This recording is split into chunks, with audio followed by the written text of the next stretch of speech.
Welcome once again to tutorial on the BJTs, and in this tutorial video we're basically going to discuss about BJT biasing. Okay, so the very first question that's going to pop up in your mind as I presume that we had biased the emitter junction in the forward manner, collector junction in the reverse manner, then what else are we going to discuss biasing for? I know that's quite natural. But here, when we are talking about biasing in terms of the BJTs, let me just discuss what is biasing first. Okay, so biasing, whenever we talk about it, in general refers to setting up proper amounts of voltages across a device so that it could be optimized for operation. Okay, so we just pen it down over here.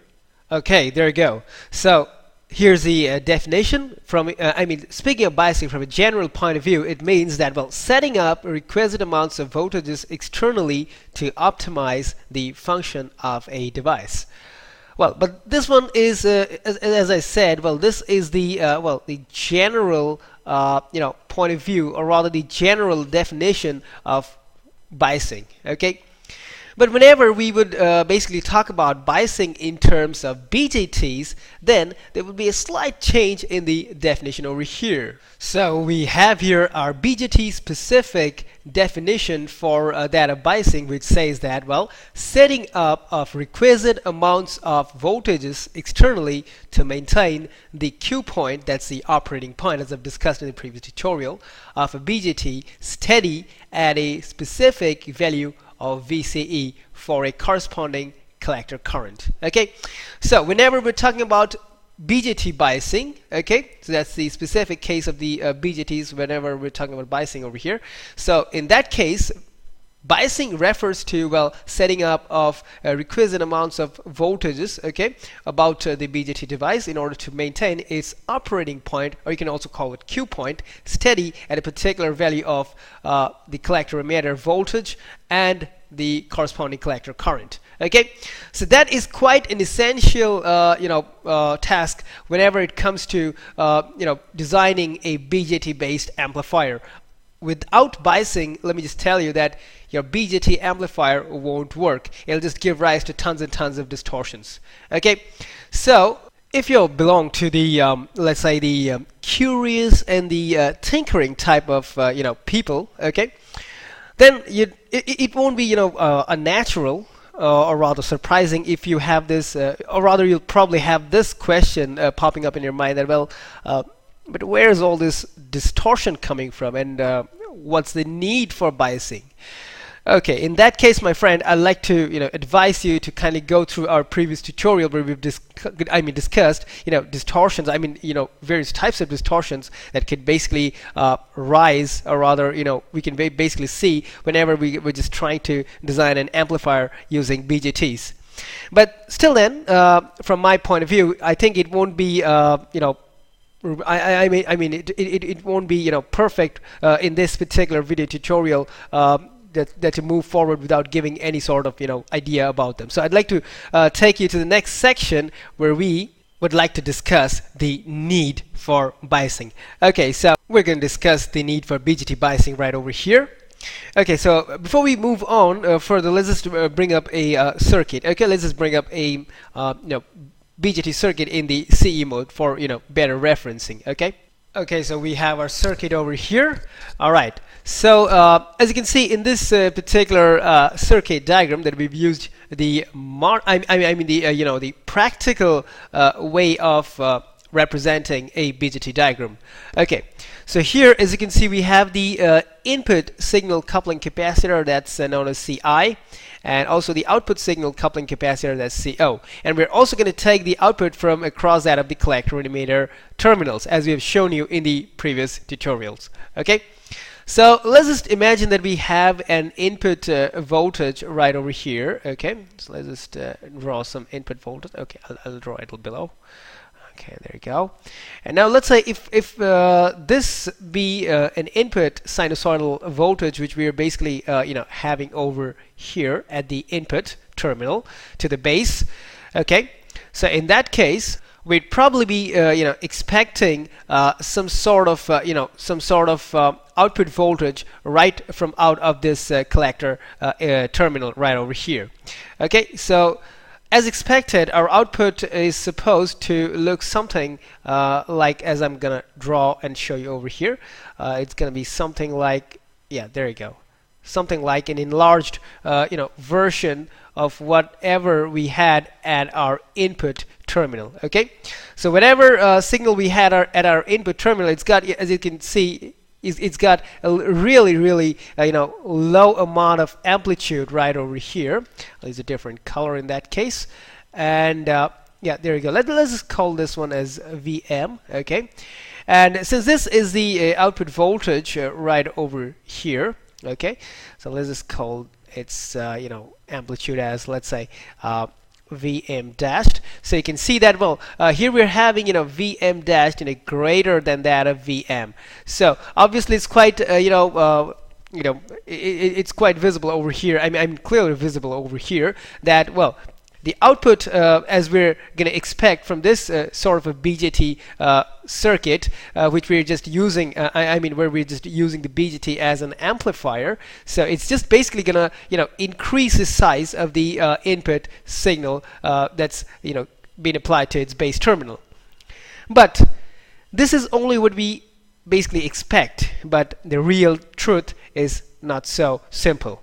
Okay, in the real, in the real cases that we often deal with, making an amplifier out of BJT, there are tons of distortions. Okay, which are probably caused due to the non-linear operation of a true BJT. Yes, you heard right. Non-linear operation. It's because if you take a look at the input characteristics of that of a BJT, it would look something like this. You'd previously seen this in our previous tutorials. It basically looks something like this, just like that of a a PN junction diode. Okay, where we have the current on the that's the base current on the y-axis, and we have the base emitter voltage in the x-axis. Okay, so from this particular curve, as you can see over here, that whenever we basically tend to increase the amount of base emitter voltage, well, the resistance, the resistance across that of the input terminals, that's the base emitter junction as such, would basically vary in an exponential, in a non-linear manner. Okay, the current over here varies exponentially with the applied base emitter voltage, so it's quite natural that the resistance would also have a similar sort of variation.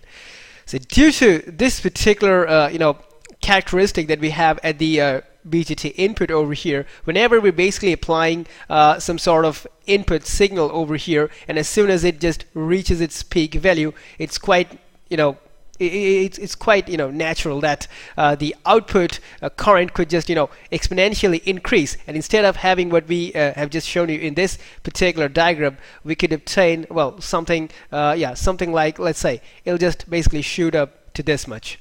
Okay, and now if this voltage level which we shall obtain over here, if this particular voltage level comes well within the VCC value, okay, I mean well within the magnitude of VCC that's been applied at the output terminals to reverse bias the collector junction. If this particular voltage level just comes within the magnitude of VCC, then it's okay. Otherwise, there will be, obviously, the signal will be just clipped off. Okay. So due to all this kind of non-linear the characteristics of a BJT, there are two types of distortions that mainly rule the scenario. Number one, we'd have the input non-linear distortion. That's exactly the phenomena that I've just described over here.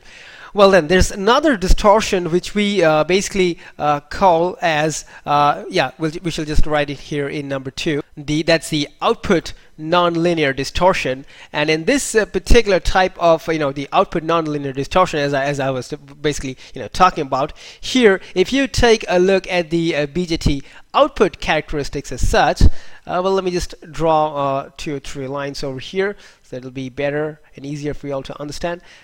well, this is a sample of the BJT output characteristics, and we have over here on the y-axis the collector current, and on the x-axis we have the collector to emitter voltage. As you can see in this particular type of BJT output characteristic, you can see that, well, for different values of the base currents, okay, call it IB2 over here, yeah, for different values of base currents which may be increased in within a certain gap, or rather, let's say if IB1 is about, let's say, 100 microamps, and then IB2 over here would be, let's say, 200 microamps, and then IB3 be 300 microamps. You can see that, well, we're just increasing the base current with with a certain predefined interval of about 100 microamps. Okay, but even if this variation in the base currents are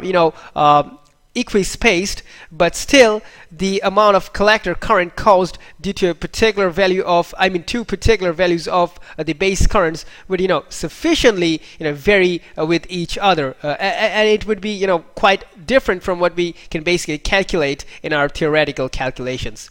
So we can have a picture over here which says that at the output characteristics also there's some sort of non-linearity, okay, and that basically gives rise to the output nonlinear distortion. Now therefore we have basically these two types of distortion to take care about, and well, now these two types of distortions basically have their roots in the sudden changes of the collector emitter current, the collector current over here, with respect to changes with respect to changes in the reverse saturation, or rather the leakage current in the reverse bias collector junction. And well, it also there is also a change of collector current due to change in the base emitter voltage, and then finally there's also a collector current change due to variations in the transistor beta. So for all these three things that we need to take care about in order to maintain the operating point of a transistor steady, okay, the engineers have basically come over and theoretically found out few stability factors. Now we shall call them stability factors represented with the symbol S dashed, and then S double dashed. Now here S represents the variation of the collector current with respect to the leakage current available at the reverse biased collector junction. Okay, so we shall represent this with by taking a partial derivative of the collector current, that's del IC, with respect to that of del ICO. And for S dash, that represents the stability factor for that of the collector current versus the base emitter voltage. So for little changes, you can see that in the input we have non-linearity in the input characteristics of the transistor. So for that reason, the collector current is also subject to change. So the stability factor S dashed basically gives us an idea about this particular sort of variation. So that is represented with the partial derivative of the del IC versus that of del VBE. Okay, and finally we get S double dashed as del IC with respect to del beta, where the variations in the transistor beta basically give rise to changes in collector current. And from amongst these three values that parameters that we have over here, the leakage current and the transistor beta are mainly temperature dependent. If the temperature suddenly increases about the temperature of the BJT, that is that what I'm just talking about over here, if it just increases, then the amount of leakage current, which is just caused due to thermally generated free charge carriers in the reverse biased collector junction, over there the number of the free charge carriers due to thermal excitation basically increases in number. So that's why you have an increase in the leakage current. And also for beta, whenever the more amount of collector current basically reaches to the collector terminal with respect to the base the base current at the input, you can have sudden changes in beta. With rise in the saturation current, or rather the leakage current in the BJT at the reverse bias collector junction, you can expect that the output current values to basically raise way beyond your expectations. So that's why the changes in beta can be attributed to the changes in temperature.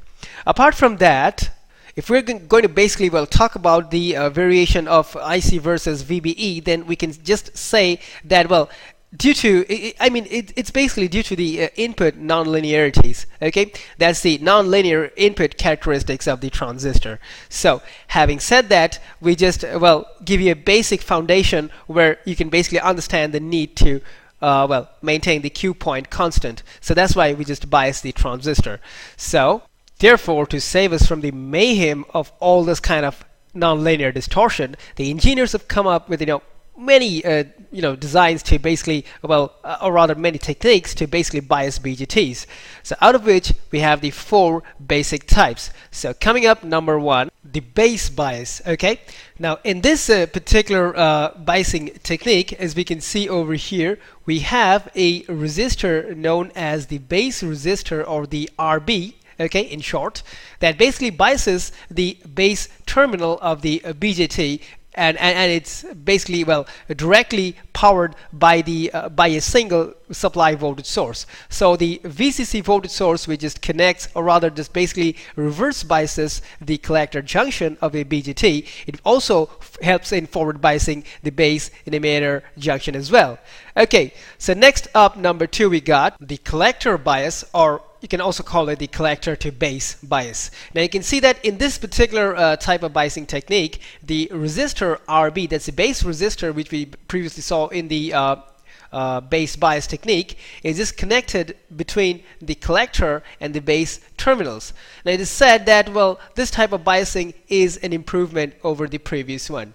Okay, then in number 3 we have the emitter bias technique over here, and in this particular emitter bias circuit, you can see that we have we have only a single resistor that's known as the emitter resistor, or in short as RE.